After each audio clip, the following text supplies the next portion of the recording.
sœurs, amis de la vérité, je vous souhaite le bonjour, un grand salut fraternel en Jésus-Christ, notre Seigneur et Sauveur. Bien-aimés, vous avez été nombreux à suivre notre série de conférences et nous achevons la série de conférences ce soir. Et comme chaque soir, bien-aimés, je vous ai toujours dirigé vers deux ministères très importants, très intéressant pour la communauté haïtienne. Ce soir, je vais vous demander, je vais être différent ce soir. Je vais me demander de vous joindre à moi afin de saluer les ministères Examinons les Écritures TV et l'Évangile des Trois Anges. Donc, ceux qui veulent se joindre à moi pour saluer nos frères et sœurs de la communauté de l'Évangile des Trois Anges et Examinons les Écritures TV.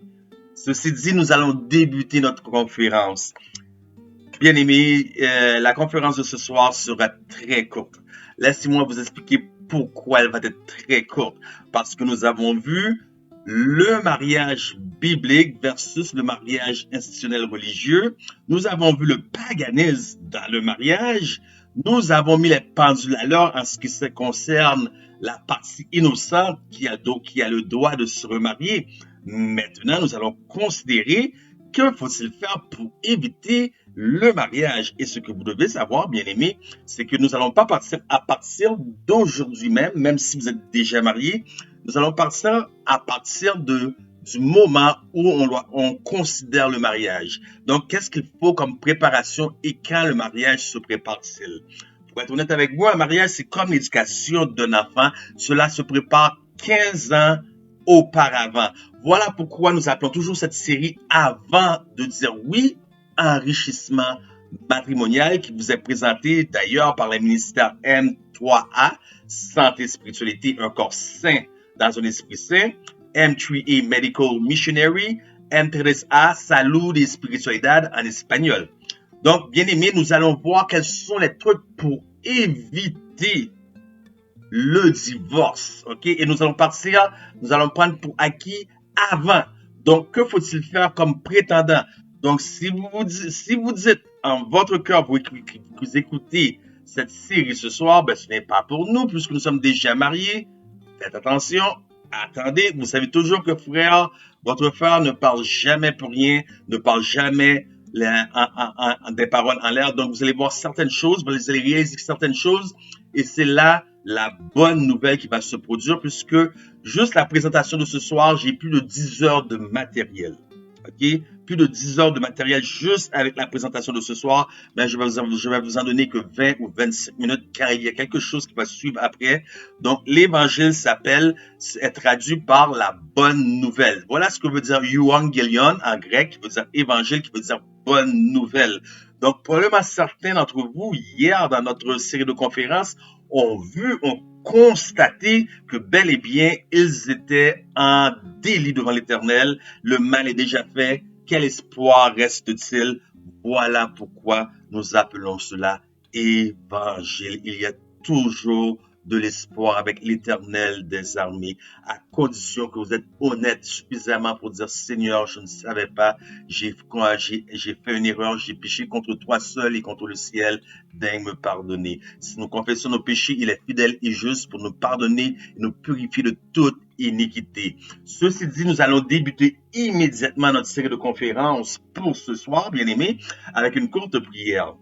Éternel, notre Dieu, notre Père, encore une fois, nos âmes te louent et te bénissent, Seigneur, pour ce que tu es, car trop souvent nous venons devant toi pour ce que tu as à offrir. Mais nous oublions trop souvent que tu es un Dieu formidable, un Dieu merveilleux, lent à la colère, compatissant, riche en bonté et en fidélité. Et voilà pourquoi nous faisons appel à toi aujourd'hui. Voilà pourquoi nous faisons appel à ton saint et auguste nom aujourd'hui. Sois avec nous, daigne nous éclairer, que ton esprit puisse convaincre les cœurs. Au nom de Jésus. Amen. Bien-aimés, donc, nous allons voir quels sont les trucs à considérer dans le choix d'un conjoint. Donc, si nous voulons éviter le divorce, ce n'est pas lorsque nous nous marions, mais c'est bel et bien avant dans le choix d'un conjoint ou d'une conjointe. Quels sont les trucs, les choses à considérer? Maintenant, bien aimés, vous devez savoir, ça fait presque 15 ans que je donne cette série de conférences annuelles. Pour ceux qui peuvent retrouver des archives dans le passé, que ce soit 10 ans en arrière ou 5 ans en arrière, vous allez constater une chose avec votre serviteur Guillaume, c'est que aucune, je dis bien aucune de ces conférences sont identiques. D'ailleurs, c'est très récemment que j'ai prêché le même sermon 2 fois. Et je n'ai jamais prêché le même sermon 2 fois dans ma vie. Et comme dernièrement, lorsque je l'ai fait, c'était une traduction à l'anglais. Même lorsque je prêche le même sujet, il y a toujours du nouveau matériel. Je le retrempe encore une fois. On dit en anglais, milk it one more time. I milk it one more time. Donc, jamais 2 conférences est identique. Cependant, bien aimé, voilà ce que je vais vous dire. Juste cette partie que je vais vous nommer là, je l'ai fait à chacune des années. Donc, vous ne pouvez pas me mentir. Ce n'est pas pour moi que vous le faites, c'est pour vous, c'est votre mariage, c'est votre vie qui en est question. Ce n'est pas pour moi. Si vous voulez vous mentir à vous-même, parfait, mais ce n'est pas pour moi parce que, par expérience, je connais exactement les nombres. Par expérience, je vais vous dire quel nombre va sortir. OK? Donc, la première chose que j'aimerais que vous fassiez, OK, parce que j'imagine, je suppose que vous avez déjà du papier et du crayon. Donc, la première chose que j'aimerais que vous fassiez, c'est de prendre une feuille de papier, OK? Vous allez mettre la vidéo sur pause. Vous allez prendre une feuille de papier. J'aimerais que vous indiquiez 100 qualités de vous. Prenez note, vous mettrez la vidéo sur pause parce que je vais continuer, OK? 100 qualités de vous. Je suppose que la vidéo se pause, donc je fais une pause. Puis après, voilà ce que je veux que vous fassiez. Vous allez retourner sur cette liste et vous allez enlever tout ce qui est synonyme. Tout ce qui est synonyme. Par expérience, je sais exactement combien vous avez trouvé. Première chose qui vous vient en tête là, bien sûr, hein? Pas tricher. Première chose qui vous vient en tête. Après, vous avez tous les synonymes. 100 qualités. Je sais exactement quel est le nombre que vous allez arriver. En 18 et 22. Après, je veux que vous fassiez un papier. Vous prenez le même papier et vous écrivez 100 défauts de vous. Puis par la suite, j'aimerais que vous me donniez 50 aspects, traits de personnalité, de caractère de vous. 50 qui fait que vous êtes vous. Sans cette chose-là, ce n'est pas vous. Un exemple, un biscuit aux pépites de chocolat. Enlevez le beurre, vous avez tout sauf un biscuit aux pépites de chocolat. Enlevez les pépites de chocolat, vous avez tout sauf un biscuit aux pépites de chocolat. Donc cet ingrédient est essentiel, sinon vous n'avez pas ce que vous voulez. Donc ça m'en prend 50. Honnêtement. Ok, on met la vidéo sur pause. On continue. Combien avez-vous trouvé de points? Voilà le but de cet exercice.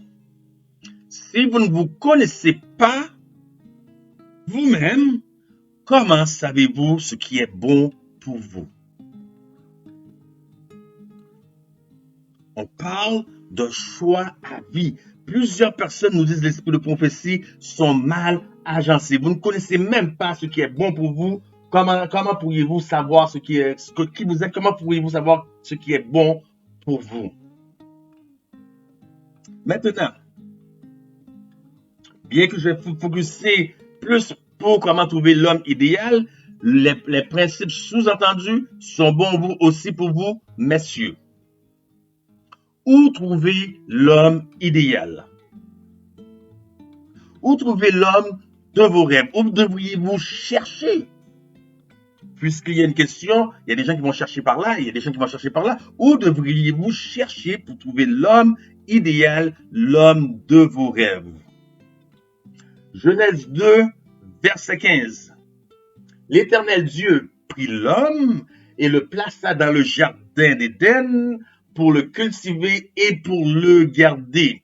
L'étymologie du mot Éden ne signifie pas un lieu géographique. Bien sûr qu'il est dans un lieu spécifique, mais l'étymologie comme telle ne signifie pas un lieu géographique, mais cela signifie un lieu de félicité.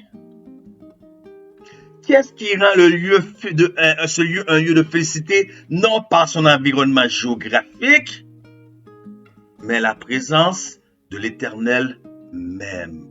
Lorsque Moïse approcha du buisson ardent, l'Éternel lui dit, retire tes souliers, car ce lieu est saint. Est-ce qu'il y avait une vertu comme telle dans ce lieu, ou c'était la présence de l'Éternel?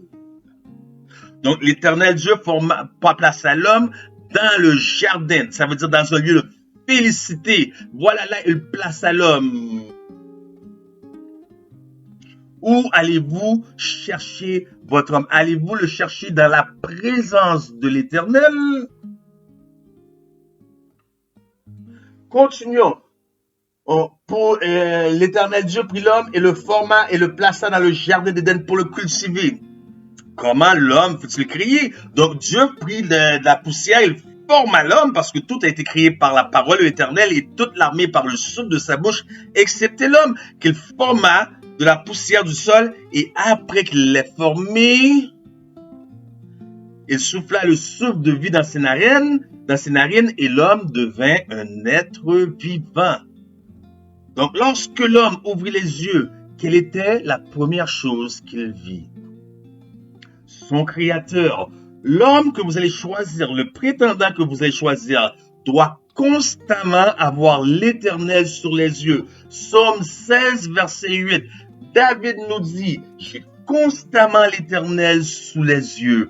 Quand il est à ma droite, je ne chancelle pas. Maintenant, l'Éternel Dieu forma l'homme de la poussière de la terre et souffla dans un souffle de vie dans ses narines, et l'homme devint un être vivant. L'homme que vous choisissez, est-il un être vivant ou juste un être qui existe? Vous ne comprenez pas? Hein? Laissez-moi vous illustrer. L'Éternel Dieu souffla dans les narines de l'homme un souffle de vie et l'homme devient un être vivant. Regardez. Vie. Ça, c'est un être vivant. Vie. L'homme n'existe pas comme cet arbre que le maître a dit, ça fait déjà 3 ans que je viens, pourquoi il occupe la place pour rien? Je vais le couper. Et le jardinier dit, non, donne-moi une autre année, je vais travailler avec. Et si après elle ne porte pas de fruits, on va le couper, on va l'abattre. Est-ce que c'est une personne qui occupe de la place pour rien? Ou c'est, en voulant dire qu'il y a une simple personne qui existe, ou c'est une personne, un être vivant? Pourquoi je dis un être vivant?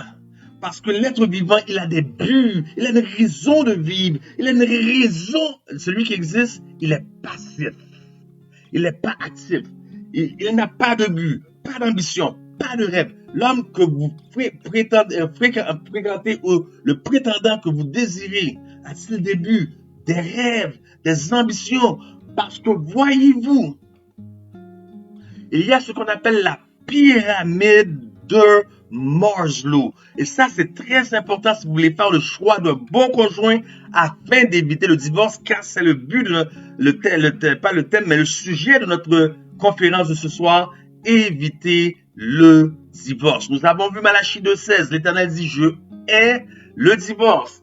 Donc, la pyramide de Maslow, ce sont 5 besoins existentiels fondamentaux de tous les êtres humains, que vous soyez la couleur, l'origine, l'ethnicité, le genre que vous voulez, féminin, masculin. Tous les êtres humains ont ces mêmes besoins. Nous commençons dans le bas de l'échelle jusqu'en haut de l'échelle de la pyramide. Je ne veux pas faire de signe parce que certains peuvent peut-être prendre le signe du triangle et dire regardez, regardez. Les gens, vous savez comment sont les gens. Hein? Donc, dans le bas de la pyramide, nous retrouvons les besoins physiologiques, entretien de la vie matérielle, ce qui comprend, pardonnez-moi, ce qui comprend la faim, la soif, désir sexuel, besoin de sommeil. Excusez, c'est à cause de l'éclairage est fort ici sur l'écran. Donc, l'avant-dernier niveau, nous retrouvons besoin de sécurité, survie, confort, tranquillité. 3e niveau de la pyramide, nous retrouvons besoin d'appartenance et de relations. Fraternité, solidarité, convivialité, amour. fraternité, nous avons tous besoin d'appartenir, de sentir que nous appartenons quelque part. Et même si c'est une église apostate, nous préférons rester dedans plutôt que d'en sortir juste pour, on peut dire, so I can fit in. C'est triste, mais ça fait partie des besoins essentiels de l'homme. OK? L'avant-dernier, besoin d'être reconnu, estime de soi et d'autrui, pouvoir, le bonheur. Et voilà le premier besoin fondamental de l'homme. Rappelez-vous, j'ai dit, l'Éternel souffla un souffle et l'homme devint un être vivant. Le besoin de se réaliser. Besoin de se réaliser. Donc, vous contemplez cette personne, vous pensez faire votre vie avec, vous voulez vous réaliser, monter les marches, mais elle vous prend, elle vous tire la cheville et vous descendez les escaliers. L'homme bâtit de sa main et la femme va détruire de sa bouche. Au nom de l'amour, vous êtes dans la période de fréquentation, vous voyez tout cela, mais de peur de rester seul, de peur d'avoir mal d'une séparation. Restez là. Plus tard, il va y avoir le divorce, après ça, on va dire, je suis victime innocente, comme nous avons vu hier. Poursuivons. Genèse 2, après ça, qu'en est-il? Genèse 2, verset 15. L'Éternel prit l'homme et le plaça dans le jardin pour le cultiver et pour le garder. Que fit l'Éternel avant de donner une femme à l'homme? La première chose que l'Éternel fit avant de donner une femme à l'homme, il lui donna un travail, un job. Il y a des hommes qui sont paresseux, qui ne travaillent pas. Et vous avez tout le temps de la fréquentation. Vous avez en 12 et 18 mois généralement pour voir plein de choses. À partir de 3 mois, qu'on appelle une période de probation partout, vous devez avoir vu suffisamment pour dire non, j'avance pas dans cette relation-là. Mais souvent les gens restent là. Et après ça, ils sont accrochés, ils ne sont pas amoureux, ils sont dépendants. C'est pas pareil. Ils ne peuvent plus sortir de cette relation. Donc avant de donner une femme, l'Éternel lui donna un emploi. Puis, pour quelle raison il mit l'homme dans le jardin? La réponse est claire. Pour le cultiver. L'homme que vous avez, est-ce qu'il vous cultive? Cultiver, ça veut dire faire sortir le meilleur d'eux. Dans ce cas-ci, c'est le meilleur de la terre. Est-ce que l'homme que vous avez présentement, il vous cultive? Est-ce qu'il vous cultive? Est-ce qu'il fait sortir le meilleur de vous? Il fait sortir insécurité, inquiétude, jalousie. Qu'est-ce qu'il fait ressortir de vous? Est-ce qu'il fait ressortir de vous le meilleur? Petit truc. Insécurité, jalousie. Faites le test du téléphone cellulaire. Échangez-vous vos téléphones. Pas de code.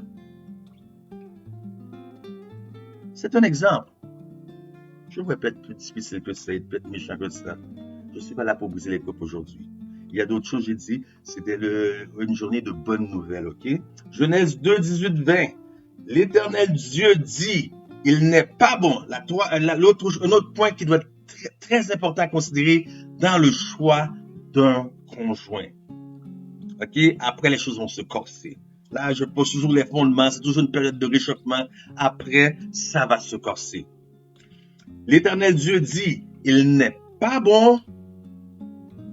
Pas moi qui dis, l'Éternel qui a dit, il n'est pas bon que l'homme soit seul. Je lui ferai une aide semblable. Je vous ai dit, Dieu donna un travail avant. Maintenant, si l'homme ne travaille pas, la femme, elle va l'aider dans quoi? La femme va l'aider à rien faire? Je lui ferai une aide semblable. L'Éternel Dieu forma de la terre tous les animaux des champs et tous les oiseaux du ciel, et il les fit venir vers l'homme pour voir comment il les appellerait, et afin que tout être vivant portât le nom que lui donnerait l'homme. Donc l'homme avait la pensée de Dieu. Donc, bien aimé, si vous avez un troisième Dieu appelé Dieu le Saint-Esprit sur le trône, tandis que la Bible ne parle pas de Dieu le Saint-Esprit, mais de l'Esprit de Dieu qui est l'omnipotence de Dieu, l'omniprésence de Dieu, la puissance régénératrice dans la vie du chrétien, vous n'aurez pas la pensée de l'Éternel. Parce que Jésus atteint la reproduction de lui-même dans l'Église. Lorsque le caractère de Christ sera parfaitement reproduit, c'est alors qu'il reviendra réclamer un peuple pour le sien. Christ Object Lesson, page 69 de l'anglais. Donc l'homme veut un grand animal avec un long cou. Il dit, je vais l'appeler girafe. L'Éternel dit, oh, c'est vrai. Il veut un grand chat avec une grosse crinière, très gros. Il dit, je vais l'appeler lion. L'Éternel dit, c'est vrai. Vous pensez que c'est l'homme qui a appris à Dieu comment appeler les noms? Non, parce que il faisait un en esprit. Le nom que l'homme a donné, c'est exactement le nom que Dieu avait choisi. Voilà, ils étaient un en esprit. Il faut être un avant avec Dieu pour être capable d'être un avec une personne d'autre. De sorte que vous êtes une seule chair, vous et votre épouse, vous allez penser pareil, parler pareil, agir pareil. Toutefois, sans perdre votre individualité. Et l'homme donna des noms à tout le bétail, aux oiseaux du ciel et à tous les animaux des champs, mais pour l'homme, il ne trouva point d'aide semblable à lui. L'importance, voilà. Est-ce que vous voyez quelle est l'importance ici? Je viens de dire, il ne trouva aucun aide semblable à lui.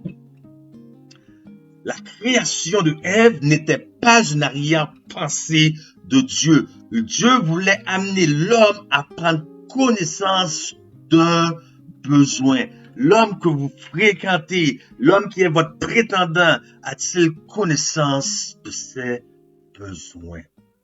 Plusieurs personnes n'ont pas connaissance de leurs besoins. N'ayant pas connaissance de leurs besoins, ils ne savent pas comment aller vers leurs besoins. Donc, ce sont souvent des gens qui vont être portés à manipuler. S'il y a une chose au monde que votre serviteur déteste le plus, c'est la manipulation. D'ailleurs, pas tellement longtemps que ça, il y a une soeur, elle m'a contacté. Et moi, j'écoute. Et je vois déjà que la soeur va me demander de l'argent. Finalement, elle m'a demandé de l'argent. J'ai dit non, je ne veux pas te prêter de l'argent pour telle chose, parce que moi, je suis contre ces choses-là, je ne vais pas t'encourager dedans.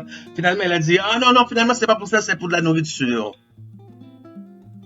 J'ai même pas répondu. Après ça, elle m'a recontacté peut-être une semaine plus tard. J'ai dit, mais où est ton mari? Tu crois que moi, je vais insulter ton mari? Si au moins tu aurais eu la décence de demander à une soeur, mais tu demandes à un autre homme, alors tandis que tu es marié, ça m'est égal que vous êtes séparés. Vous êtes liés juste. Où est ton mari? Et tu demandes à un autre homme. Qu'est-ce qui m'a dérangé? C'est que je l'ai vu venir tout le long. 1000 à la ronde.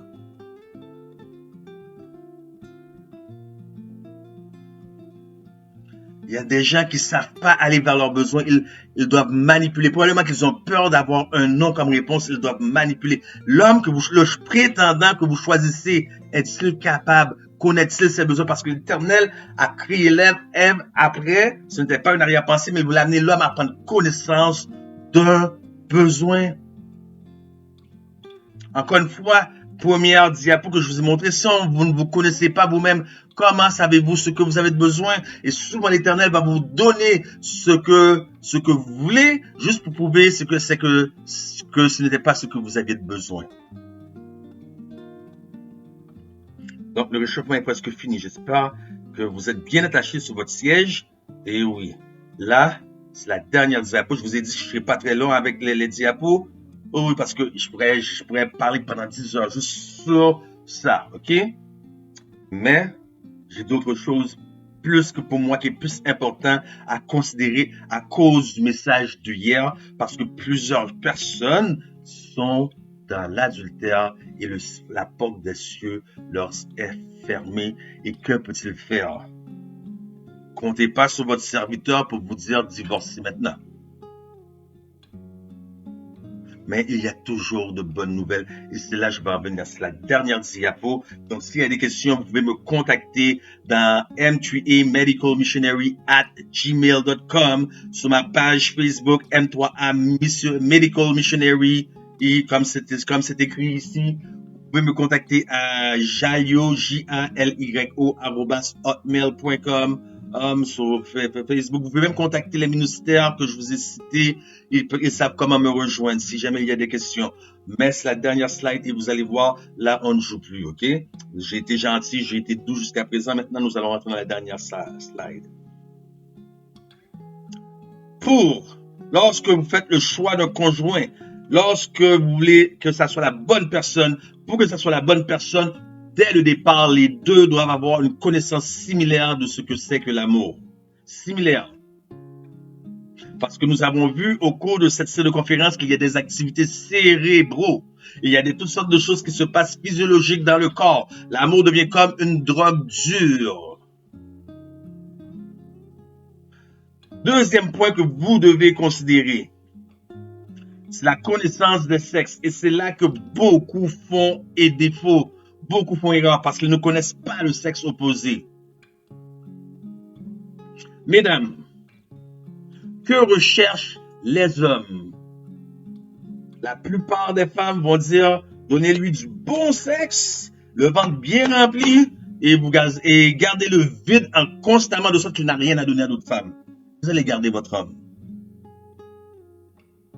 Vous êtes fait tellement avoir si facilement par ce cliché mensongère.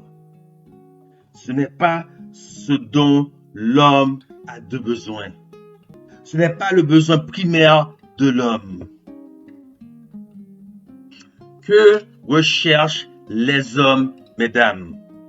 Les hommes recherchent le premier besoin primaire fondamental chez un homme, c'est le respect. Apprenez, mesdames, à valoriser vos maris, à valoriser votre prétendant tandis que vous vous fréquentez dans le but d'un mariage. Les hommes ont besoin de respect et non d'une femme high maintenance, haute maintenance, que même si vous allez décrocher la lune, elle n'est jamais contente.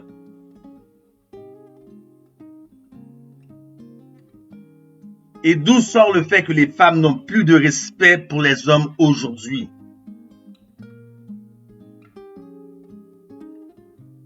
Savez-vous qu'est-ce qui a amené cet état de fait? Parce que c'est une réalité. Les femmes n'ont plus de respect pour les hommes, pour leur mari. Nous allons dire les choses telles que sont. C'est pour ça que je vous ai dit, le plaisir est fini. Là, c'est le vrai. Là, la période de réchauffement, c'est fini.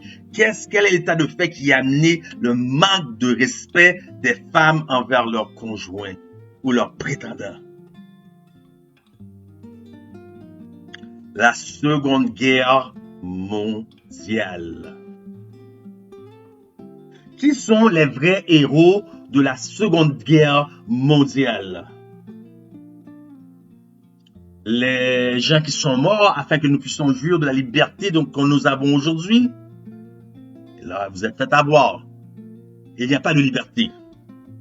Lorsque vous entendez parler aujourd'hui qu'on est en train de retirer la liberté de religion, la liberté d'expression, c'était un semblant. Il n'y a jamais eu de liberté.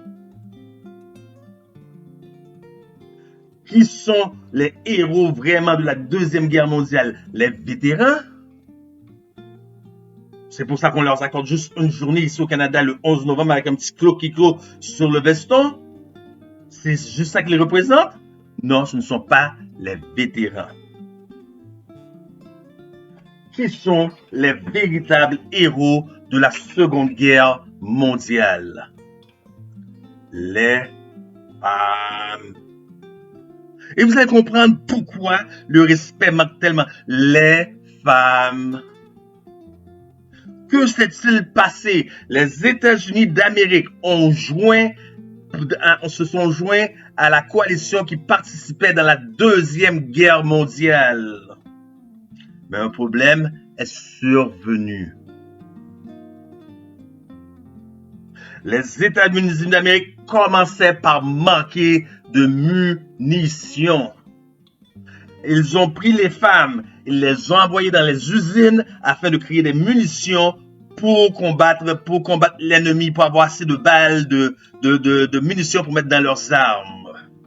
Ce sont des femmes. Elles étaient extrêmement bien payées.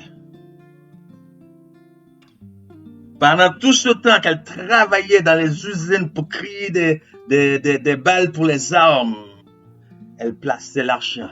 Elles stackaient leur argent. Elles économisaient. Les époux sont revenus après la guerre. Certains avaient des traumatismes. Ils avaient vu des images, j'avais vu des gens se faire mourir devant eux, exploser devant eux. Ils n'étaient plus capables. Ils étaient alités. D'autres avaient perdu un membre. Mais les femmes avaient pris cette habitude de travailler. Et ceux qui pouvaient travailler, ils continuaient à travailler. Lorsque leur mari revenait de la Deuxième Guerre mondiale, qu'est-ce qu'elles ont décidé de faire à partir de cet instant-là? Tout l'argent qu'elles avaient commencé à économiser, à envoyer leurs enfants à l'université. De sorte qu'aujourd'hui, les femmes, le sexe féminin, ont 3 à 4 années plus supérieures en éducation que les mâles, et les statistiques sont encore valides en 2024 tandis que je vous parle. Non seulement les femmes ont plus d'éducation de 3 à 4 ans de plus, nous retrouvons plus de femmes cadres. Des cadres, ça veut dire patron, gérant, CEO, PDG, des femmes cadres. Et l'homme, lui, vient. Il a un petit job de cuisinier dans un restaurant. Il gagne 16-17 $ de l'heure. Et il est avec une cadre de l'hôpital XYZ. Du respect. 15 ans plus tard aussi, ce n'est pas tout. 15 ans plus tard aussi, Kent, c'est quoi son nom? Kent. C'est Kent, K-A-N-T. Kent, c'est... j'en l'avais sur le bout de la langue. La mini-jupe, la sexualisation de la femme. Les femmes vont partout, elles trouvent du travail. Comparé aux hommes, qu'on demande certaines formations. Pourquoi la sexualisation de la femme? La mini-jupe. La femme découpée bouteille Coca-Cola et non la femme bouteille de litre. Analogie. La femme découpée bouteille Coca-Cola elle a pas d'éducation. La femme bouteille la femme 2 litres bouteille Coca-Cola elle est qualifiée, mais juste par l'œil, la sexualisation. L'émancipation sexuelle de la femme. Tout du travail. Ils ont tout. Ils n'ont qu'à cliquer des... Pourquoi un homme? Que peut-on faire des hommes?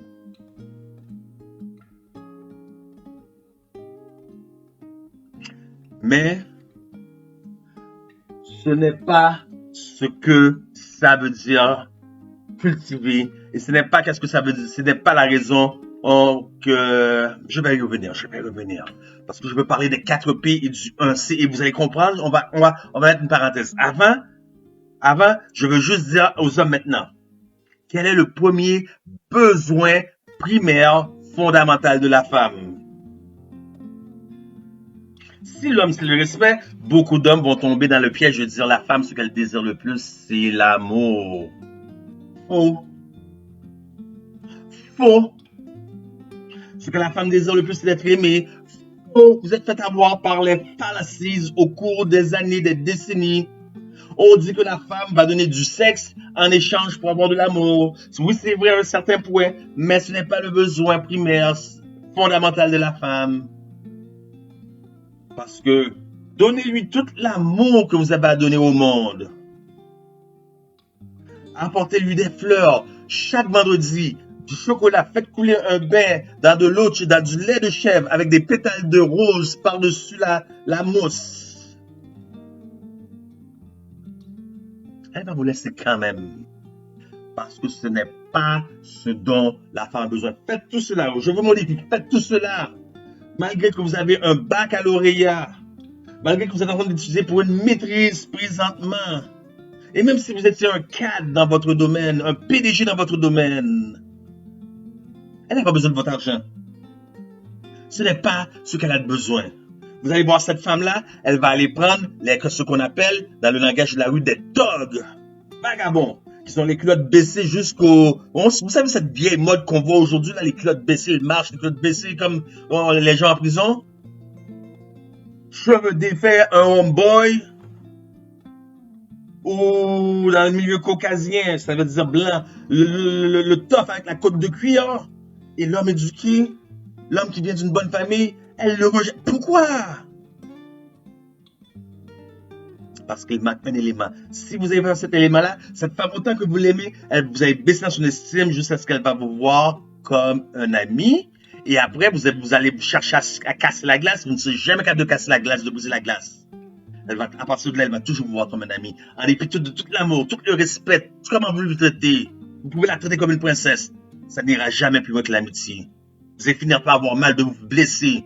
Pourquoi la femme est-elle portée à aller vers ce genre d'homme, les togs, le froc de cuir, le tough? Parce que le besoin principal de la femme, c'est la sécurité. Elle a besoin de sentir qu'un homme a de la colonne et non des accables devant Jézabel. Elle a besoin de savoir qu'un homme qui a une colonne vertébrale, quelqu'un de se tenir debout, qui sait se faire écouter, qui sait se faire entendre, quelqu'un qui va dire « Assieds-toi ». Elle va dire « Où, dans quel coin? Saute, quelle hauteur ?» Voilà ce que cherche une femme. Pourquoi? Au travers de cette autorité que nous parlons comme sécurité, il y a un élément des 4 P qu'elle retrouve. Parce que nous avons parlé hier des 4 P, pasteur, patriarche, protecteur, pourvoyeur. Quel est l'élément du 4 P qu'elle retrouve ici, le plus important? Patriarche, ce qui veut dire paternel. Donc la femme recherche un père avant tout. Voilà pourquoi elle a besoin de sécurité, elle a besoin d'un homme avec une autorité, qui sait se faire entendre, qui a de la colonne. Un patriarche. Donc, lorsque le père, que ce soit mariage biblique ou mariage institutionnel religieux, lorsque la journée du mariage vient, le père accompagne sa fille, il marche bras dans le bras, et il y a un homme qui attend au milieu de l'allée dans l'église, cet homme qui est supposément le mari, qui va être le futur mari, le père accompagne sa fille et lui donne à un autre homme. C'est pourquoi l'homme quittera son père et sa mère et s'attachera à sa femme. Les deux deviendront un autre chat. Il lui donne un autre homme. Donc, vous avez l'échange d'un homme avec un autre homme. C'est deux pères. C'est comme s'il lui donne un nouveau père. Un nouveau père. Voilà, je te donne ma fille. Maintenant, si tu as un nouveau père. Comprenez bien la situation. Donc, voilà pourquoi les maris, et surtout si vous avez déjà connu des femmes espagnoles, d'origine espagnole, les femmes, les épouses vont être portées à appeler leur mari papi, et les maris vont être portés à appeler leur femme my baby. Donc, c'est ça. Donc, avant de rentrer dans quelque chose aussi, de nœud aussi, vous devez considérer si la personne en question a fait un deuil. Un deuil vient en 5 étapes. Hein? Donc souvent, une personne vient de sortir d'une relation, puis embarque dans une autre relation immédiatement après. Donc les étapes, c'est impossible que ce soit ça fait. Vous devez être sûr que la personne a un passé bien géré, que les deuils ont été faits. Donc la première étape du deuil, c'est le déni. Donc c'est terminé, la personne n'arrive pas à y croire.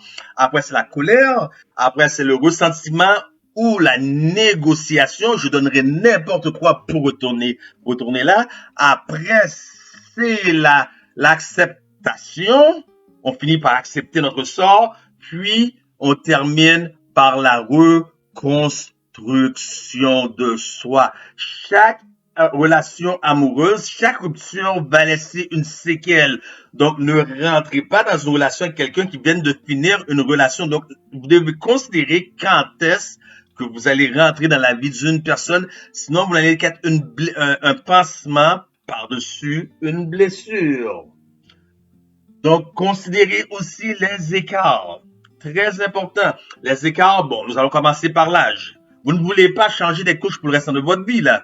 Donc, si vous avez 30 ans, pourquoi aller prendre un monsieur de 75 ans là, qui est presque fini? Donc, pour le cadeau d'anniversaire de mariage, on va lui offrir une boîte de Viagra, une boîte de Robaxtacet. Les écarts sont importants. Un qui gagne 10 000, l'autre qui en gagne 80. Un qui est archi spirituel, un qui est loin de Dieu. Un qui est super social, l'autre est soupolé, il est emmitouflé de la maison, il n'a pas de vie sociale, c'est comme ça. Les écarts, un écart n'est pas signe d'incompatibilité. Mais 3, 4 écarts en montant, plus que 4, je dirais, mettez fin immédiatement. N'essayez même pas d'ajuster. Mettez fin à la relation, vous êtes incompatibles. Attendez pas de vous marier et plus tard, il y a divorce et vous dites, voici, je suis la partie innocente. Mettez fin à la relation, ce n'est pas pour vous. Finalement, pour faire une histoire courte, parce que j'avais dit que je ne serais pas long ce soir, mettre en tant que couple, lorsque vous commencez en tant que couple, mettez tout sur papier comme la vision du couple. Il y a la vision du couple. Mettez-les par écrit sur papier, genre. Donc, le couple forme une seule chair, donc deux personnes qui forment une seule chair. Donc, il doit y avoir une seule vision, parce que s'il y a deux visions, il y a forcément, quel est le préfixe de deux? Division. Division. Donc, vous devez avoir une seule vision commune en tant que couple. Donc, c'est comme ça que vous allez réussir votre mariage. Il n'y a pas de meilleur truc. Donc, comme j'ai dit, je pourrais te donner cette série pendant 10 heures. Donc, mais nous voulons faire quelque chose de très spécial aujourd'hui. Donc, nous voulons considérer ce qui s'est passé hier, mes frères et sœurs. Ok, nous voulons considérer ce qui s'est passé hier, la conférence de hier. Donc, certaines personnes vont rejeter en bloc, d'autres personnes vont chercher à tourner, à twister, mais je m'adresse à ceux qui ont vu la vérité hier. Et vous dites, quel espoir est le mien? Voilà ce que je veux faire. Je veux passer ces quelques moments en prière avec tous et chacun d'entre vous. J'ai sur la ligne avec moi certains frères et sœurs. Donc, je vais leur demander qu'ils vont faire une intervention. Donc, ce que nous allons faire, nous allons passer quelques temps ensemble en prière. Donc, parle, ceux qui sont capables d'être agenouillés, plutôt que de vous à genoux, debout, assis. On va rester à genoux. Si vous n'êtes pas capable, restez assis là où vous êtes à la maison. Nous allons demander immédiatement au fondateur d'examiner les Écritures, de lire pour nous Psaume 1er.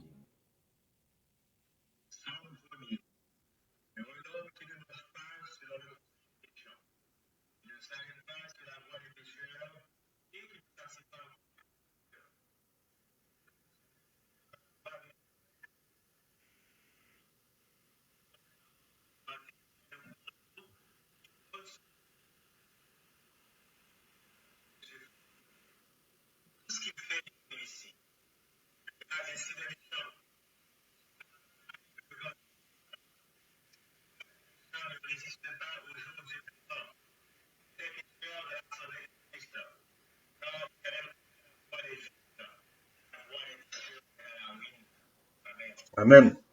Donc, nous allons poursuivre nous allons demander à notre sœur McQueen, parce que nous avons des gens avec nous aujourd'hui de M3A Medical Missionary. Nous allons demander à notre sœur McQueen de bien vouloir prier pour nous. Thank you, my dear and everlasting Father, for your protection, your truth,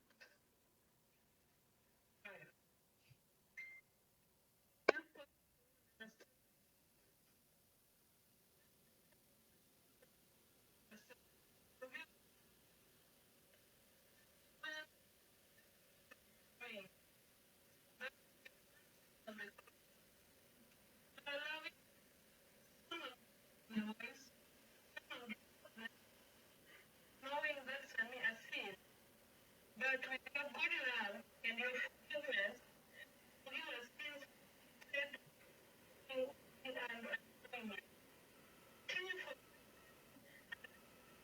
be done in the life and believe? Amen. Amen. Nous allons continuer avec la sœur Sandy Edward des États-Unis qui est joint à nous. Nous allons continuer avec la sœur Edward.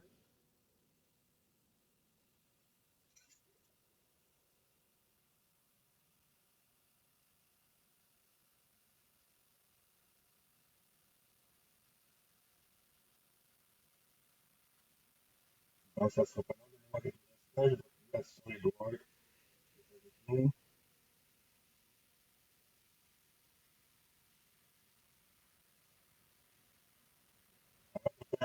En attendant de trouver la sœur Edouard, je vais demander à Frère Andel pour nous de faire une lecture du psaume 38. Psaume 38. Ah, bon. Frère, nous allons lire, chanter. Donc, nous avons une connexion sur la page en frère ce soir. Lorsqu'il vient le temps de la prière, l'ennemi essaie toujours de jouer contre nous. Donc, il faut que ce soit qui est présent. Dear eternal, gracious Abba Father, since you are most holy and pure, we need a cleansing through the blood of our Jesus to be made whole, to even bow in your majestic presence. We need forgiveness, Abba. We need it for our unknown sin. Please have mercy on us and lead us not into but deliver us. My Lord and eternal, lift us up, see clearly what we je crois. Stand us up in courage and please lead us until we are saved in Christ alone. We ask these and many other things, Father, in His precious name.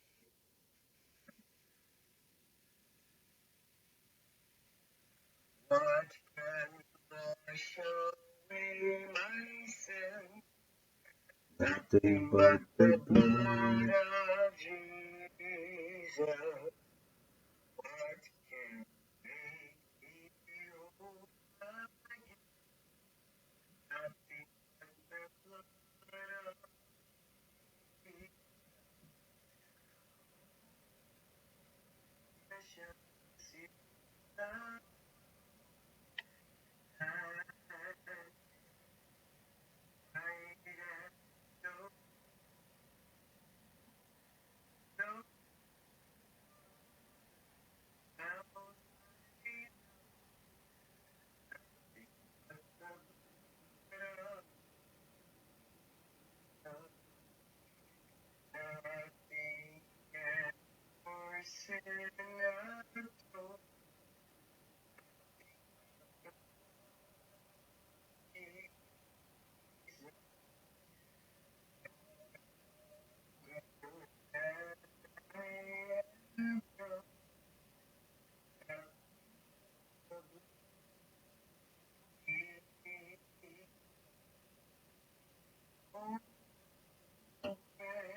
All my righteousness, nothing but Jesus.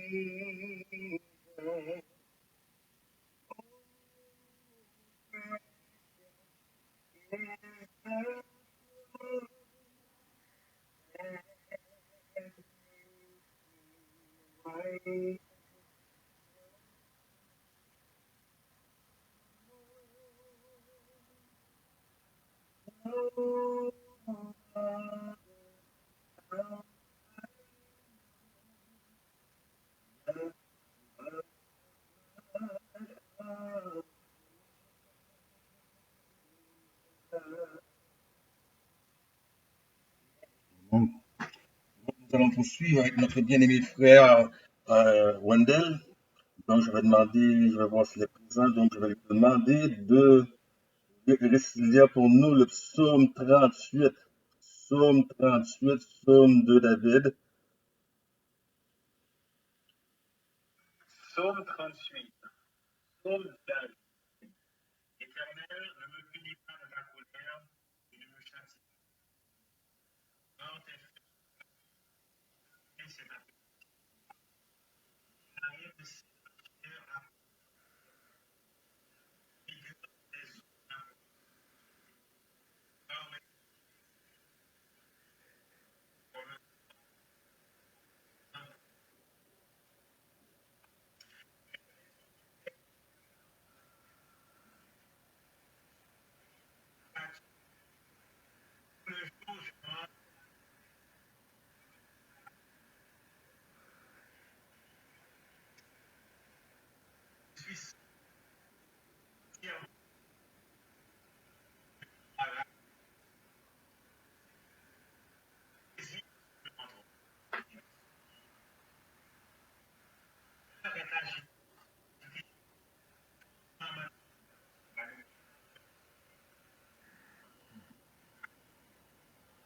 Mhm.